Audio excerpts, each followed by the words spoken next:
I'm here with the J79 director, General Correa, to talk about line of effort number one in our campaign plan, strengthening partnerships. And strengthening partnerships is key to countering threats. And what do we mean when we say strengthening partnerships? What does that really mean? And what is the essence of that in our campaign plan and in our national defense strategy? Partnership is a mutually beneficial agreement based on trust, where the partner gains value, both partners gain value.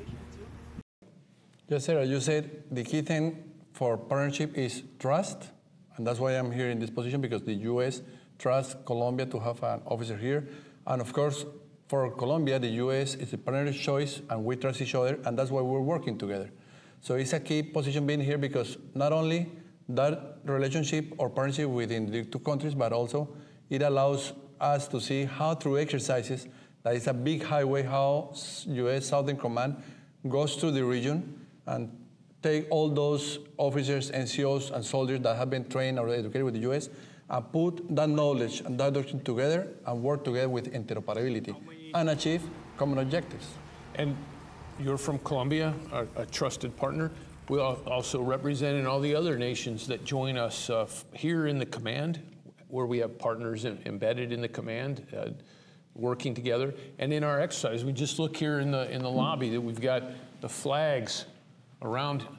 And when we hold our big exercises like Panamax, like UNITAS, many of these nations are represented as we work together to build interoperability, to build readiness both for the partner nation and for the United States. Partnerships also, as you well know, includes other partners within our U.S. government, interagency partners, and you work the same in Colombia to achieve the same unity of effort. Yes, sir. For example, that you're talking about partnership, we see the U.S. Naval Hospital ship Comfort. It's a great example, because this ship usually have all the U.S. Navy assets, medical and services, but also other organizations and agencies support the ship. For example, this year, with more than 25 organizations, they support it, and we were able to treat more than 68,000 patients throughout the region. So that presence, being there where they need us, is what really creates trust and partnership from all levels of the society. It was an excellent example as that ship and its mission of unity, of comfort, bringing comfort to 12 nations, two different tours, deployments that it made this year. We look beyond just the visuals that we have here. We have our joint team of all our services, including our Coast Guard here, and we have over here some of the many partners that work just here inside the headquarters working together. So partnerships are outwards within our own U.S. government agency, with our partner nations bilaterally and multilaterally through education, through exercises, and then through operations like Operation Orion, the Colombian-led multinational counter-narcotic operation. Yes, sir. And it's important to know that when we do that, interoperability, it's because in the hemisphere, we share common threats and challenges. So we all have the same threats. So we prepare to face them, to face our challenges, and to be able to react in a better manner in order to solve any situation that comes with us. It's a perfect way to describe the so what to the partnership. It's about countering threats. And we have in this hemisphere really a vicious circle of threats that affect democracy. It begins with young democracies and institutions that are growing in strength, but the security institutions are so key. They've got to be strong, and they have to align to principles, and they have to know how to do planning and budgeting. And then there's corruption, which eats away at that. These transnational criminal organizations that traffic in everything, including cocaine, but anything that will get them a profit.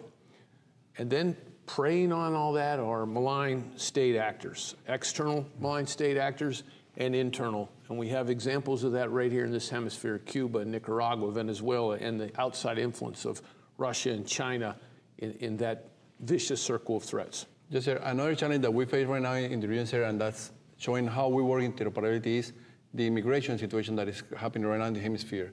There have been more than 3.5 million migrants in the region, but with the U.S. Southern Command and other agencies, we have been able to treat them with the comfort, as we said before, have organizations like USAID and organizations in the theater supporting those populations. It's so important that we work together. That's what strengthening partnerships is all about. It's that we have the positional advantage in this hemisphere, which is our home, it's our neighborhood, where we share all domains that we traditionally fight and win in: air, land, sea, space, and cyber. Most important thing we share are values. Yes, sir. And I think the key part of what we're doing right now is that we are working through a common goal. We're looking for a safer, more like a safer environment, safer hemisphere, where we can be together, we can work together, and with that, we'll have a prosperous economy, prosperous health, and more development for every country. Exactly right. It's right in the command's mission statement, which is secure, free, and prosperous hemisphere. It's like three legs of a stool. It has to fit together, and what binds it together is our partnerships. So thanks for helping me articulate line of effort number one, strengthening partnerships. Thank you, sir, for the partnership. Yeah. Bueno.